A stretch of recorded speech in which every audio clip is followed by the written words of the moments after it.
Hello and welcome to my channel thinking literature. इस video में हम E.M. फोस्टर की famous work aspects of the novel को discuss करेंगे। So let's jump into it. Aspects of the novel E.M. Forster द्वारा लिखा गया एक फेमस वर्क है और इस वर्क के इंट्रोडक्टरी चैप्टर में फोस्टर ये कहते हैं कि वो किस बेसिस या ग्राउंड पर इंग्लिश नॉवेल को डिस्कस करेंगे। और फोस्टर नॉवेल की डेफिनेशन कुछ इस प्रकार देते हैं: a fiction in a prose of a certain extent। In other words, novel एक फिक्शन या काल्पनिक स्टोरी है जिसमें प्रोज का यूज किया जाता है। और फोस्टर उन सभी लिटरेचर को इंग्लिश लिटरेचर ही कहते हैं जो कि इंग्लिश लैंग्वेज में लिखा गया है। फोस्टर कहते हैं कि जियोग्राफिक लोकेशन और ऑथर की ओरिजिन पर इंग्लिश लिटरेचर को डिवाइड नहीं करना चाहिए। और फोस्टर अपने एस्पेक्ट्स ऑफ द नॉवेल में नॉवेल के 7 एस्पेक्ट्स को डिस्कस करते हैं: story, characters, plot, fantasy, prophecy,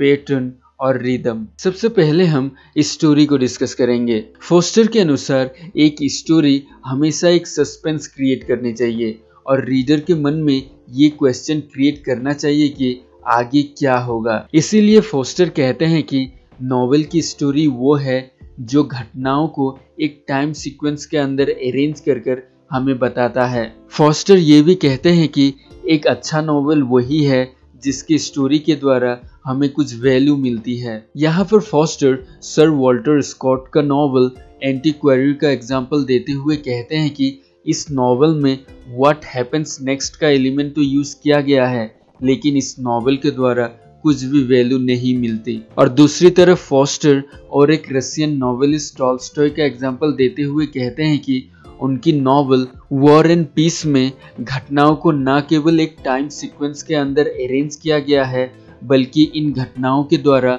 हमें कुछ न कुछ वैल्यू मिलती है। सो फोस्टर के अनुसार नॉवेल की स्टोरी में कुछ न कुछ वैल्यू होना चाहिए। अब हम नॉवेल की दूसरी एस्पेक्ट कैरेक्टर्स को डिस्कस करेंगे, जिसको फोस्टर ने पीपल टाइटल दिया है। फोस्टर सबसे पहले ह्यूमन लाइफ की 5 फैक्ट्स के बारे में कहते हैं, जो कि है बर्थ, फूड, स्लीप, लव और डेथ। फिर फोस्टर यही 5 फैक्ट्स को रियल पीपल के साथ कंपेयर करते हैं और कहते हैं कि नॉवेल के जो कैरेक्टर्स हैं वो यही 5 एक्टिविटीज इनेक्ट करते हैं। और फोस्टर यही चैप्टर में फ्लैट कैरेक्टर्स और राउंड कैरेक्टर्स की डिफरेंस को भी बताते हैं। फोस्टर कहते हैं कि फ्लैट कैरेक्टर्स वो कैरेक्टर्स होते हैं जो कि सिंपल और स्ट्रेट फॉरवर्ड होते हैं, जिनका केवल 1 या 2 ही डिफाइनिंग कैरेक्टरिस्टिक्स होती है। और दूसरी तरफ राउंड कैरेक्टर्स वो कैरेक्टर्स होते हैं जो ज्यादा कॉम्प्लेक्स और डेवलप्ड होते हैं। और डिकेंस के अनुसार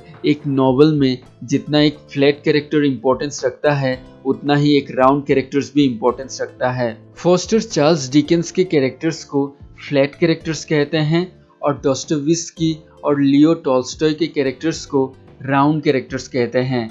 मैंने ऑलरेडी एक वीडियो बनाया है जिसमें मैंने डिटेल में राउंड कैरेक्टर्स और फ्लैट कैरेक्टर्स को डिस्कस किया है।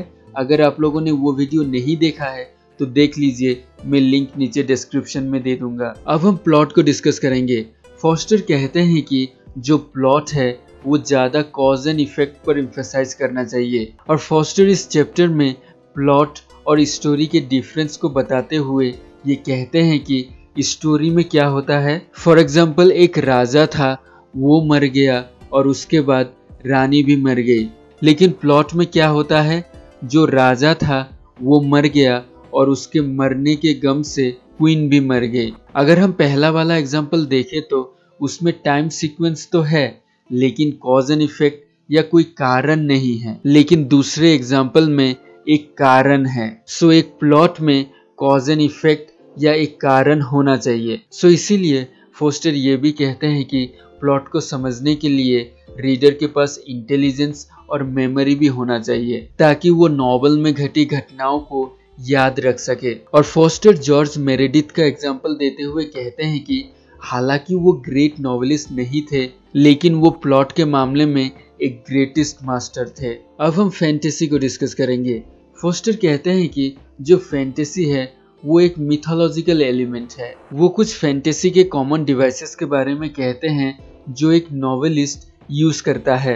जैसे एक नॉवेलिस्ट अपनी फैंटेसी का यूज करके गॉड, घोस्ट, एंजल्स आदि को ऑर्डिनरी लाइफ में प्रेजेंट करता है। फोस्टर इसको भी फैंटेसी कहते हैं, जब एक नॉवेलिस्ट एक ऑर्डिनरी मैन को नो मैन्स लैंड में लाता है और उसके फ्यूचर, पास्ट आदि को अपनी फैंटेसी के द्वारा प्रेजेंट करता है। फोस्टर यहाँ पर कहते हैं कि पैरोडी और एडेप्टेशन भी फैंटेसी का ही एलिमेंट्स है, और ये कहते हैं कि ये उन ऑथर्स के लिए ज्यादा यूजफुल है जो अपने कैरेक्टर्स खुद क्रिएट नहीं कर सकते। वो किसी दूसरे की स्टोरी को एडप्ट करके या वो किसी दूसरे कैरेक्टर को पैरोडी का यूज करके प्रेजेंट करते हैं। फोस्टर प्रोफेसी को ऑथर का एक टोन ऑफ वॉइस कहते हैं या एक सॉन्ग कहते हैं जो कि यूनिवर्सल होती है। उसके बाद फोस्टर डॉस्टोवेस्की और जॉर्ज एलियट को कंपेयर करके कहते हैं कि